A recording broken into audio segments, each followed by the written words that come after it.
Magandang gabi po sa ating lahat at tayo po ay magsimula na po sa pag-aaral po ng salita ng Diyos. Ang pag-aaralan po natin ay nasa Luke chapter 8, verse 26 hanggang 39 po ang ating pong babasahin. Luke chapter 8, verse 26 hanggang 39. Ito po ay familiar story na sa atin tungkol po sa taong sinasapian ng demonyo. Right, kung nandun na po tayo po ito may lahat bilang paggalang po sa salita ng Diyos. Babasahin ko po at sundan nyo na lamang po ng inyong mga mata. Ito po ang sinasabi sa Luke chapter 8 verse 26 to 39. Pagkatapos sila'y dumating sa lupain ng mga Gadareno na katapat ng Galilea. At pagbaba niya sa lupa, si Jesus ang tinutukoy rito, siya'y sinalubong ng isang lalaking galing sa bayan na may mga demonyo. Matagal na siyang hindi nagsusuot ng damit at hindi tumitira sa bahay kundi sa mga libingan. Nang makita niya si Jesus, siya'y sumigaw, lumuhod sa harapan niya at nagsalita sa malakas na tinig, "Anong pakialam mo sa akin, Jesus, na anak ng Diyos na kataas-taasan? Nakikiusap ako sa iyo na huwag mo akong pahirapan." Sapagkat ipinag-utos niya sa masamang spirito na lumabas sa tao, madalas siyang inaalihan nito kaya't siya'y binabantayan at iginagapos ng mga tanikala at mga posas, subalit kanyang pinapatid ang mga gapos at siya'y itinataboy ng demonyo sa mga ilang. At tinanong siya ni Jesus, "Anong pangalan mo?" At sinabi niya, "Lehiyon," sapagkat maraming demonyo ang pumasok sa kanya. Sila ay nakiusap sa kanya na huwag silang utusang bumalik sa di matarok na kaliliman. At may mga kawan ng maraming baboy na naniningain sa burol. Nakiusap sila sa kanya na hayaan silang pumasok sa mga ito at sila'y pinayagan niya. Pagkatapos ay lumabas ang mga demonyo sa tao at pumasok sa mga baboy at ang kawan ay dumaluhong sa bangin patungo sa lawa at nalunod. Nang makita ng mga tagapag-alaga ang nangyari, tumakbo sila at ibinalita iyon sa lungsod at sa kubukiran. At dumating ang mga tao upang tignan ang nangyari. Lumapit sila kay Jesus at kanilang nadatnan ang taong nilisan ng mga demonyo na nakaupo sa paanan ni Jesus na may damit at matino ang pag-iisip nito at sila'y natakot. Ibinalita sa kanila ang ng mga nakakita kung paano pinagaling ang inalihan ng mga demonyo. At nakiusap kay Jesus ang lahat ng mga tao sa palibot ng lupain ng mga Gadareno na umalis na siya sa kanila sapagkat sila'y lubhang natakot. Siya'y sumakay sa bangka at bumalik. Subalit ang taong nilisan ng mga demonyo ay nakiusap na siya'y makasama niya. Subalit siya'y pinaalis niya at sinasabi, "Bumalik ka sa iyong bahay at isaysay mo ang lahat ng mga ginawa ng Diyos para sa iyo." At siya'y umalis na ipinapahayag sa buong lungsod ang lahat ng mga ginawa ni Jesus sa kanya. Manahin po tayo. Lord, salamat po sa din to na pinagkatiwala niyo po sa amin para po makapag-aral kami ng inyong salita. Tulungan niyo po kami, Panginoon, na kinabang sa mga ito at maging sa amin pong pag-aaralan. Nawa, O Diyos, kayo po ang tuloy na magbigay sa amin ng wisdom maging sa pananalangin po. Ito po ang aming panalangin sa pangalan ni Jesus. Amen. Maupo na po tayo.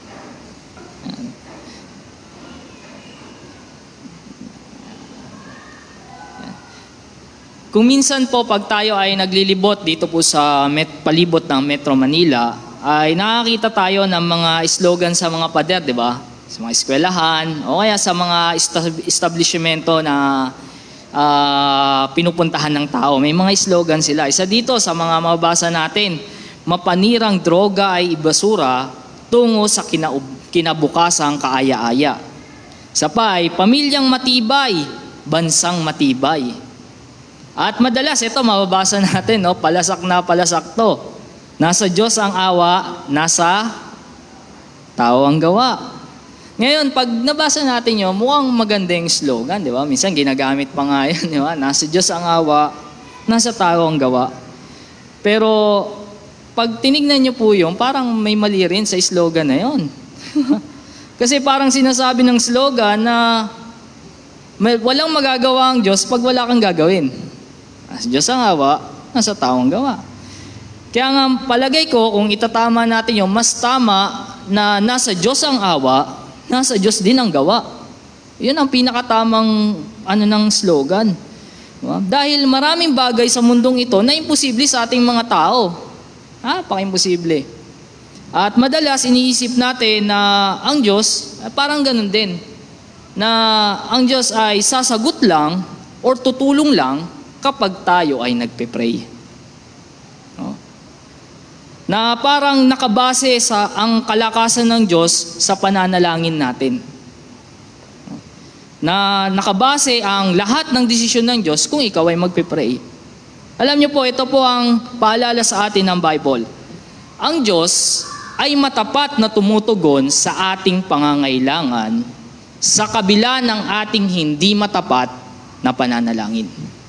Ang Diyos ay matapat na tumutugon sa ating pangangailangan sa kabila ng ating hindi matapat na pananalangin. Ngayon, ano ba ang nangyayari rito? Kung papansinin niyo po ang verse 26, sabi diyan, pagkatapos sila'y dumating sa lupain ng Gadareno na katapat ng Galilea. Ano bang nangyari diyan? Kasi po si Jesus Christ, galing sila dun sa area sa kabila. Diba? At dumaan sila sa Bagyo, Sea of Galilee. At dun nga tinanong yung huling-huling talata sa verse 25. What manner of man is this? Dahil pinakalma niya yung ulan eh. That he command the winds and the sea and they obey him. So yun yung tanong ng mga tao na nakakita nun.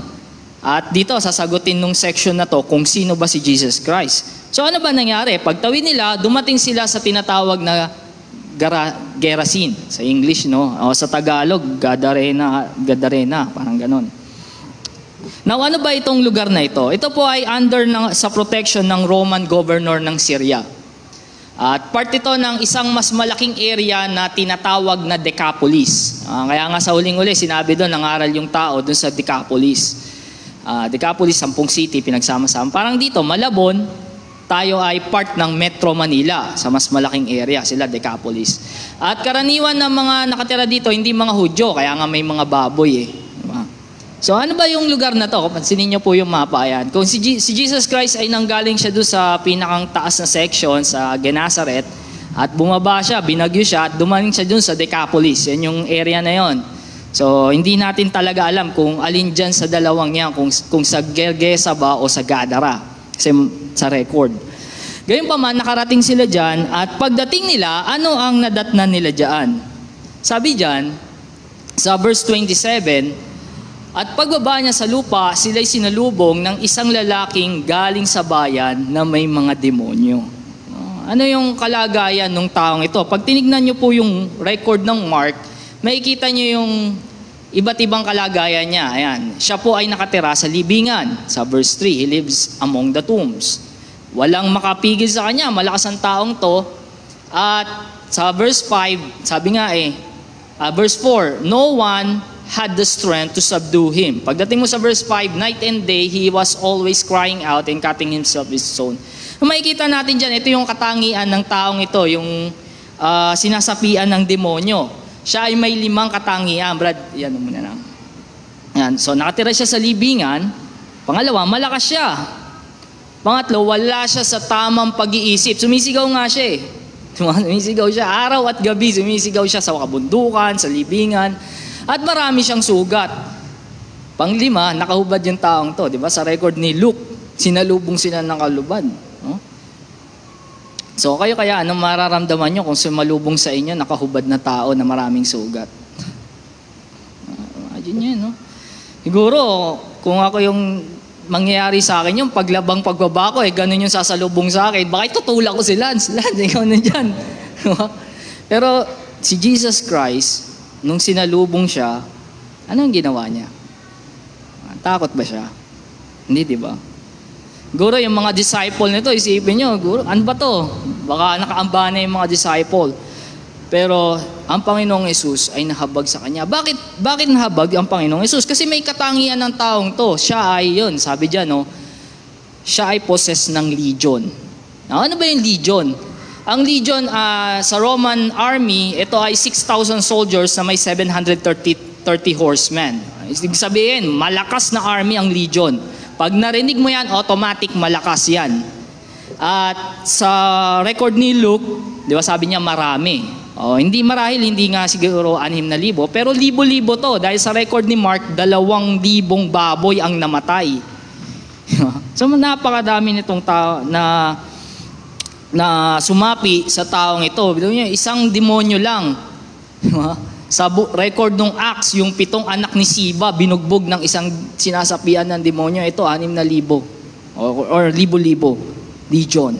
Sabi nga eh. Pero ano ang nangyari? Nahabag ang Panginoon sa kanya. Ano ang makikita po natin dito? Unang bagay na makikita natin dyan, ang Diyos ay matapat na tumutugon sa ating pangangailangan kahit hindi natin ito ipinagdarasal. Ang Diyos ay matapat na tumutugon sa ating pangangailangan kahit na hindi natin ito pinagdarasal. Letter A. Nalalaman ng Diyos ang iyong pangangailangan kahit hindi mo to ipinagdarasal o hindi mo na ipagdarasal. Pansinin niyo yung katangian ng taong ito. Sabi diyan, matagal na siya, Luke 8:27, matagal na siyang hindi nagsusuot ng damit, hindi tumitira sa bahay, kundi sa mga libingan. Now, anong pinapakita niya? Pinapakita po nito, ang taong ito, tinaboy na ng tao. Diba? Kasi kung naalala niyo yung kwento ng tao sa Nain, yung widow of Nain, di ba yung dinalabas nila yung patay? Kasi yung libingan ay nasa labas ng bayan, hiwalay sa bayan yung libingan. Ang taong to, saan siya nakatira? Sa libingan. Ibig sabihin, hiwalay na siya sa lipunan, tinaboy ng taong to. Tinaboy na ang taong to. Pangalawa, masinin niyo po yung sumunod. Sabi sa Mark 5, ayan gabit araw ay nagsisigaw siya sa libingan. Wala siya sa tamang pag-iisip. Ibig sabihin, hindi niya nagagawang ipag-pray ang sarili niya. Pangalawa, wala ring taong nagpe-pray sa taong to. Imagine, itong taong to, tinakwil na siya ng mga mahal niya sa buhay. Tinakwil na siya ng mga kaibigan niya. Hindi niya rin maipag-pray yung sarili niya. Kasi nga, nasapian siya ng demonyo eh.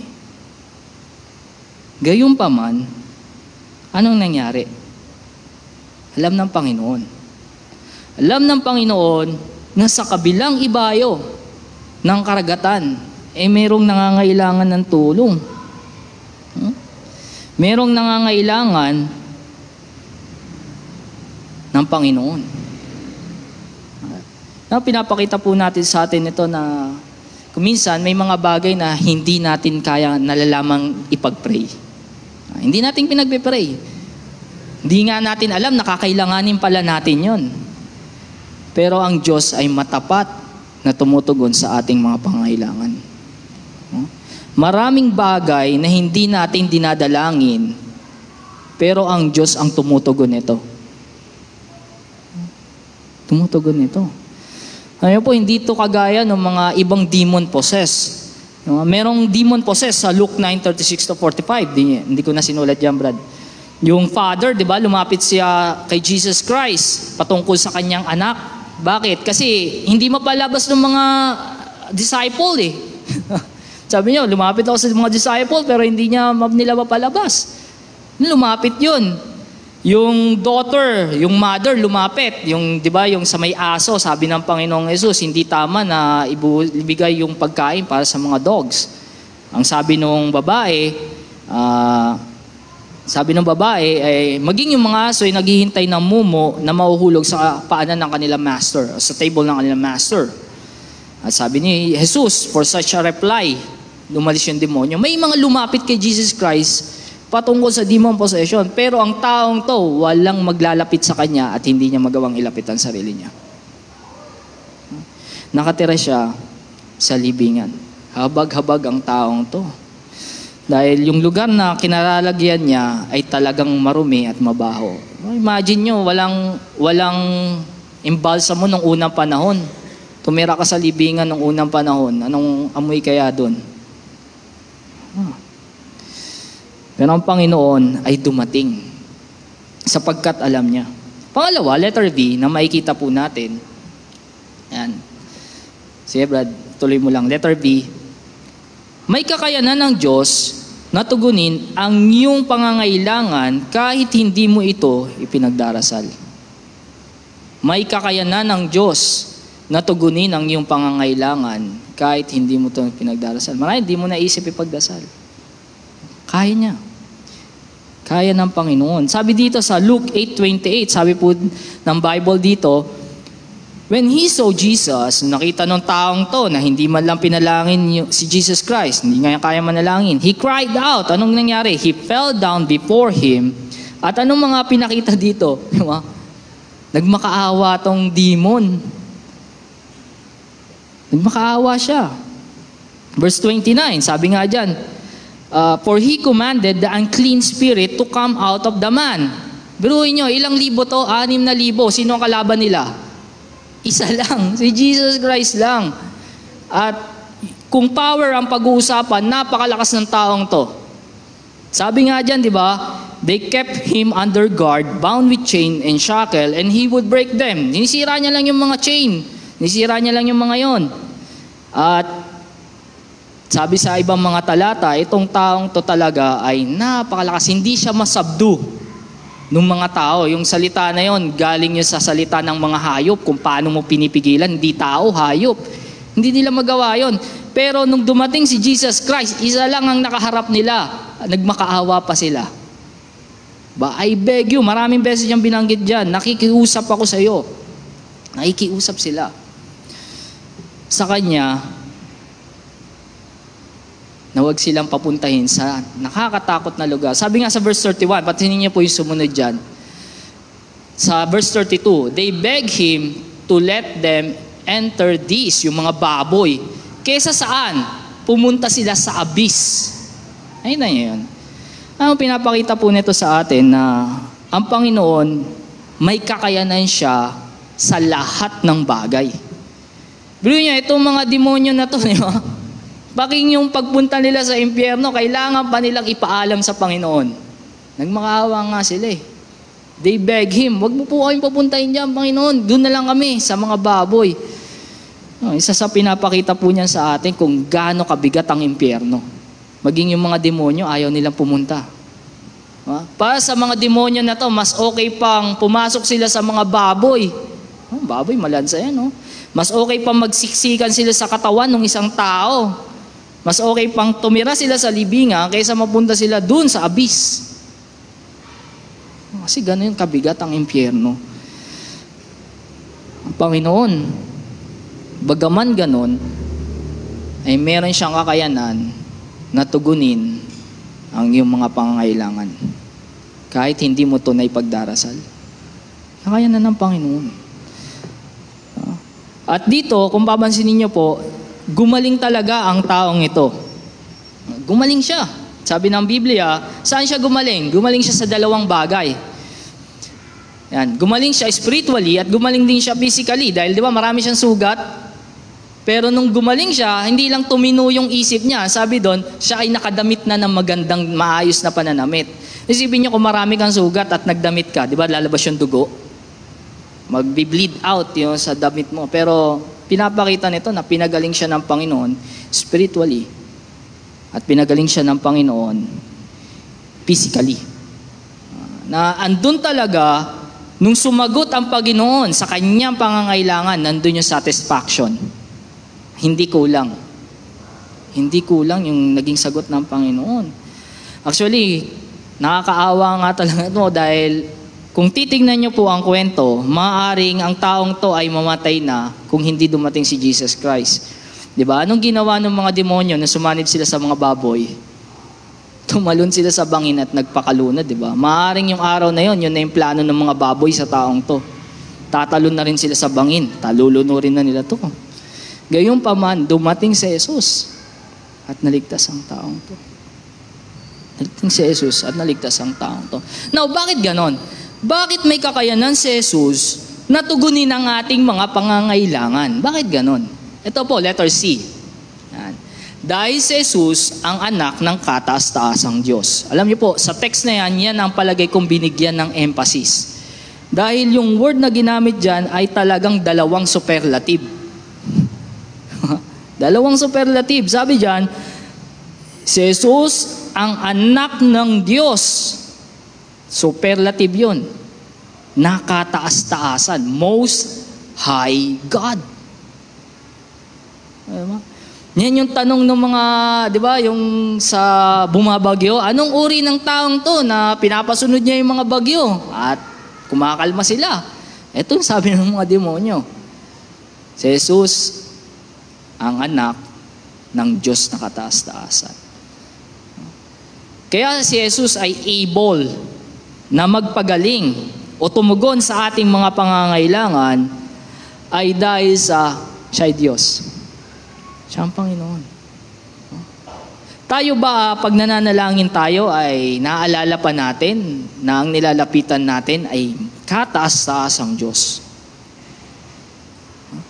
Double superlative, di ba? Sapat na yung sabihin niyang Diyos lang eh. Kasi mataas na yun, wala nang tatalo doon. Pero sabi ng demonyo, talagang siya yung most high. Naalala nyo pa ba kung sino ang inyong ating ninalapitan pag tayo nagpe-pray? Ang nilalapitan natin ay ang kataas-taasang Diyos. Kataas-taasang Diyos. Ilan po sa makikita po natin dyan? Una, dalawang implikasyon lang. Ang Diyos ay tiyak na may magagawa kahit na mahirap ang kalagayan ng ating buhay. Tiyak na may magagawa ang Diyos kahit mahirap ang kalagayan ng iyong buhay. Ang taong to, napakahirap ng buhay niya. Walang tutulong, walang tumutulong. Pangalawa, pag tumugon ng Diyos ng iyong pangangailangan, hindi ka magkukulang. Hindi ka magkukulang. Complete ang healing na binigay sa taong to. Physically, yung marami niyang sugat, gumaling. Spiritually, nawala yung sakit ng, sabi nga, sakit ng bayan. Yung sakit ng ulo nila na laging nagwawala. Umalis yung demonyo sa taong to. Ngayon, anong katangian ng Diyos ang makikita natin sa mga bagay na ito? Diba? Ang Diyos ay tumutugon sa ating mga pangangailangan kahit hindi tayo matapat sa pananalangin. Anong katangian ang makikita natin dito? Pangalawang bagay, ang Diyos ay matapat sa kabila ng ating hindi pagiging matapat. Ang Diyos ay matapat kahit sa kabila ng ating hindi pagiging matapat. Kung context natin, prayer. Kahit hindi tayo matapat sa ating pananalangin, ang Diyos ay matapat sa atin. Letter A na makikita po natin, ang Diyos ay hindi nalilimitahan ng ating hindi pananalangin. Sabi nga sa Luke 8:35-36, diba? Anong nangyari? Wala nagpe-pray sa taong to. Nung dumating si Jesus Christ, nakita nila na magaling na ang taong ito. Diba? Ay sinabi doon sa verse 36 and 35. Ayan, sige, yan, Brad. Ayan, pagdating sa verse 36, the demon-possessed man has been healed. Gumaling ang taong to. Dahil ang Diyos ay hindi nalilimitahan ng ating hindi matapat na pananalangin. Hindi siya nalilimitahan. Bagaman sa taong ito ay wala nagpe-pray, ang doon dumating ang healing sa kanya. Ngayon marahil niisip natin, di ba? Kung ganun pala, kung ang Diyos ay hindi nalilimitahan, bakit sinabi sa Bible, you have not because you ask not? Di ba? Pag di ka nag-pray, wala ka nakukuha. Ba't ganun? Kung ang Diyos pala ay hindi nalilimitahan, well, ang sagot lang doon, simple lang. Yun nga yung sinabi diyan, you have not because you ask not. Sino ang nalilimitahan pag tayo ay hindi nananalangin? Tayo mismo. You. Tayo. Diba? You have not because we ask not. Ang nalilimitahan, ang nanghihina, kapag hindi tayo nananalangin, ay tayo mismo, hindi ang Diyos. Hindi ang Panginoon. Walang mawawala sa Panginoon, manalangin ka o hindi. Kaya nga ang pananalangin, ito ay privilege na binigay sa ating mga Kristiyano. Pribileyo, tinatawagan tayo ng Panginoon, lumapit tayo sa trono ng biyaya.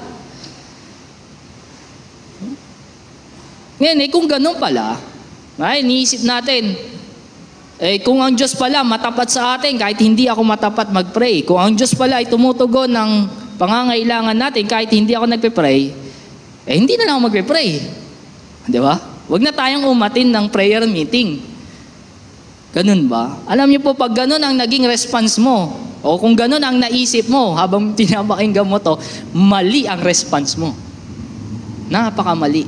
Kasi letter B, ito ang dapat na maging response natin. Mahiya tayo sa Diyos sa ating hindi pagiging matapat sa kabila ng katapatan ng Diyos sa atin. Alam niyo po, pag ang Diyos ay naging matapat sa atin, matapat ba ang Panginoon? Yes. Kung ang Diyos ay naging matapat sa atin, mahiya tayo. Kung tayo ay hindi matapat sa Diyos, o kung specifically sa pananalangin. Mahiya tayo. Ayan ang tamang response. Dito, may dalawang taong nagkaroon ng response sa ginawa ng Panginoon. Sumagot siya sa prayer. Sumagot siya. Wala nga nagpe-pray, no? Nagbiging matapat siya. Pinagaling niya yung tao. Ano yung naging response ng dalawang tao? Pansinin niyo po yung response. Ayan, sabi diyan, verse 37, 38. Dalawa yung nakiusap, di ba? Yan na, Brad. Nakiusap yung mga tao sa Gadareno na umalis ka na rito, Panginoon. Yung isa naman, yung taong pinagaling. Anong pakiusap niya? Isama mo ako, Panginoon. Nakita niyo po yun. Ano yung makikita niyong response ng mga taong ito? Yung una, hindi nahiya. Hindi sila nahiya, no? Nakita nila ang Panginoon, nagpakita ng kapangyarihan ng Panginoon, naging matapat ang Panginoon. Malis ka rito, Panginoon. Yung isa, nung pinagaling siya, sama mo ako, Panginoon. Sama mo ako. Alam niyo po, makikita po natin dyan yung puso natin, mga tao. No? Kung minsan pinagpapalagay natin, tinitake for granted natin na ang Diyos matapat sa akin, mag-pray ako, hindi ako mag-pray. At parang okay lang sa atin yun. Maging matapat ako, hindi ako maging matapat. Matapat ang Panginoon sa akin. Alam niyo po, hindi niyo dapat i-take for granted yun. Kasi pag ganun ang kaisipan natin, yan ang main ingredients ng pagpapalo ng Panginoon. Kung ang Diyos ay naging matapat sa iyo at hindi ka matapat sa Kanya, nakuha mo ang main ingredients ng pagpapalo ng Panginoon. Kung papansinin niyo po ang buong history ng Israel, karaniwan pag nagbabagsak ang Panginoon ng judgment, laging merong unfaithfulness. Diba? At minsan papamukha ng Panginoon sa kanila, sasabihin niya yung history nila. Diba? Binigyan ko kayo ng lupain na hindi niyo sinaka. Binigyan ko kayo ng tahanan na hindi nyo binild. Pero sumamba sila sa mga Diyos-Diyosan.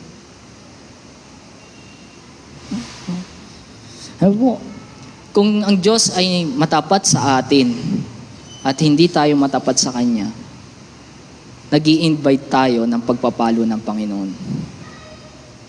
Invite tayo. Huwag nating naisin, no?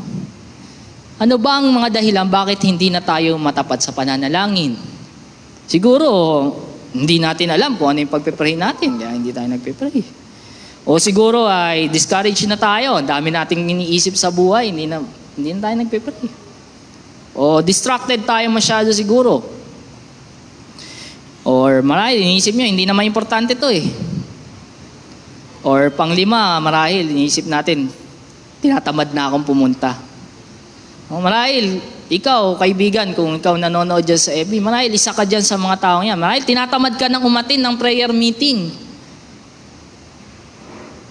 Alam niyo po, mahiya tayo sa Panginoon.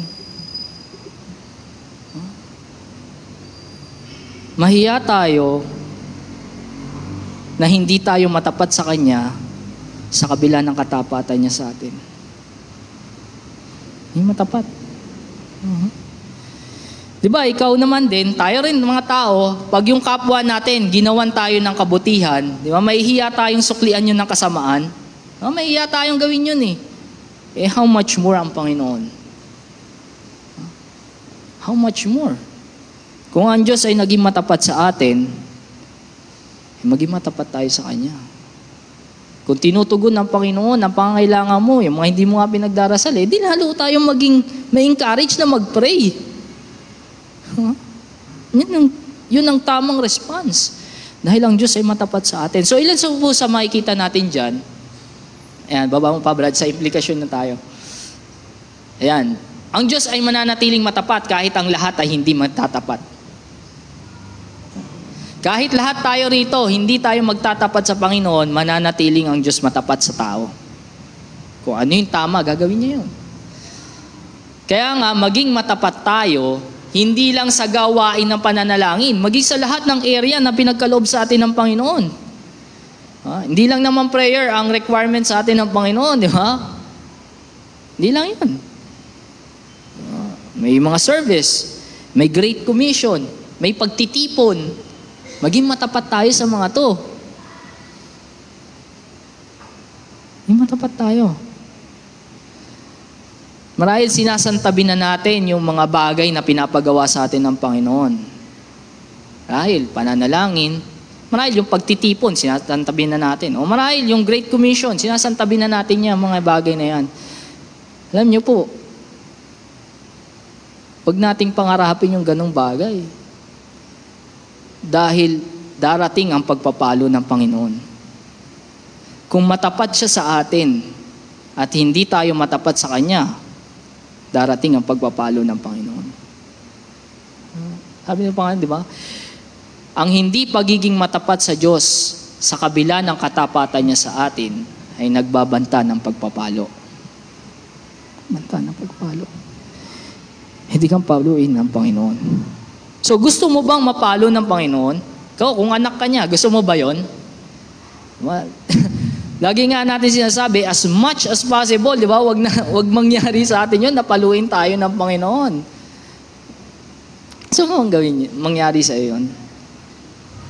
Ano ang dapat nating gawin para hindi mangyari yun? Pangatlong bagay, ito po. Maging matapat tayo dahil sa katapatan ng Diyos sa atin. Maging matapat tayo dahil sa katapatan ng Diyos sa atin, specifically sa prayer. No? Sabi dito, sa verse 38, ito makikita nyo yung dynamic ng prayer. Kakaiba talaga tong section na to. Sabi dyan, subalit ang taong nilisan ng mga demonyo ay nakiusap sa kanya. O yun marahil yung prayer request.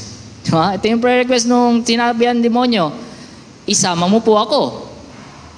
Ano ang sagot ng Panginoon? Yes or no? No. Sabi niya, siya ay pinaalis niya. So, may prayer, no ang answer. Na-discourage ba ang taong to? Hindi siya na-discourage, kundi naging matapat siya. And sabi dun sa dulong-dulo, at siya'y umalis at ipinahayag sa buong lungsod ang lahat ng mga ginawa ni Jesus sa kanya. Ayun po. Alam niyo po, kung tayo ay nadi-discourage mag-pray dahil siguro hindi sinasagot ang ating mga prayer, ay maging masunurin tayo sa Panginoon pa rin. Kasi yun ang kalooban ng Panginoon sa atin. Ito ang, iba yung gusto niya sa kalooban ng Panginoon eh. Sabi niya, sama mo ko, Panginoon. Sabi ng Panginoon, hindi. Ituro mo yung ginawa sa'yo ng Panginoon dyan sa lugar na yan. At naging matapat ang taong to. Alam niyo po, ganun din sa pananalangin, no? Kung ang Diyos ay naging matapat sa atin, maging matapat tayo. Pray. Faithful. It is required in a steward that a man be found faithful. Sabi ng Bible. So ano pong conclusion ang makikita po natin dito? Ito po ang conclusion. Ang Diyos ay matapat na tumutugon sa ating pangangailangan. Kaya tayo'y maging matapat din naman sa Kanya. Maging matapat tayo sa Panginoon. Marahil nadi-discourage tayo dahil maraming problemang dumarating sa buhay natin sa pananalangin. O marahil tinatamad ka na mag-pray. Mo, kaibigan, mahiya ka sa Panginoon. Mahiya tayo sa Panginoon. At maging matapat tayo sa Kanya. Manalangin tayo kung paanong hinihilingan tayo ng Panginoon na lumapit sa Kanya. Privilege ang pananalangin. Sabi nga sa isang kanta ito sabi ng kanta, no? When upon life's billows, you are tempest tossed. When you are discouraged, thinking all is lost, anong gagawin mo? Alalahanin mo yung katapatan ng Panginoon. Count your many blessings, name them one by one. At ano maya, magugulat ka. Sabi, it will surprise you what the Lord hath done. Patingin niyo yung pangalawa. Are you ever burdened with a load of care? Ayaw mo na mag-pray. Does the cross seem heavy? You are called to bear. Anong gagawin mo? Alalahanin mo yung katapatan ng Panginoon. Count your many blessings, every doubt will fly, and you will be singing as the days go by. Pag inaalala natin yung katapatan ng Panginoon, yung mga provision ng Panginoon na hindi mo pinagnalangin, may encourage ka mag-pray. Encourage ka mag-pray. Marahil kaya hindi tayo na-encourage mag-pray kasi hindi na natin nakikita yung mga provision na yan, no? Hindi natin nakikita yung mga fine details, maliliit na bagay na pinrovide ng Panginoon sa atin na hindi naman natin pinagdasal. Sino sa inyo nag-pray ng oxygen? Wala, di ba? Sino nag-pray sa atin na wag bumagsak yung meteor sa langit dito sa Pilipinas? Wala namang nag-pray ng ganun eh. Sino sa atin na nag-pray na sana yung utak ko gumana pa ngayong araw na to? Wala? Palagi ko wala nag-pray sa atin ng ganun, no? But, ang Diyos ay nag-provide. Hindi niya hinayaang bumagsak yung mga bulalakaw sa kalangitan. Hindi niya hinayaan na mawalan tayo ng hangin na sisingutin natin. Hindi niya hinayaang masira yung function ng katawan natin. Bakit ganon? Kasi matapat ang Panginoon. Tapat ang Diyos. Kaya tayo rin, bilang mga anak niya, may maging matapat sa Kanya. Maging matapat tayo dahil ang Diyos ay matapat sa atin. Unahin po tayo. Lord, salamat po sa day na to na pinagkatiwala niyo po sa amin. Thank you po, Lord, sa maikling reminder of your word.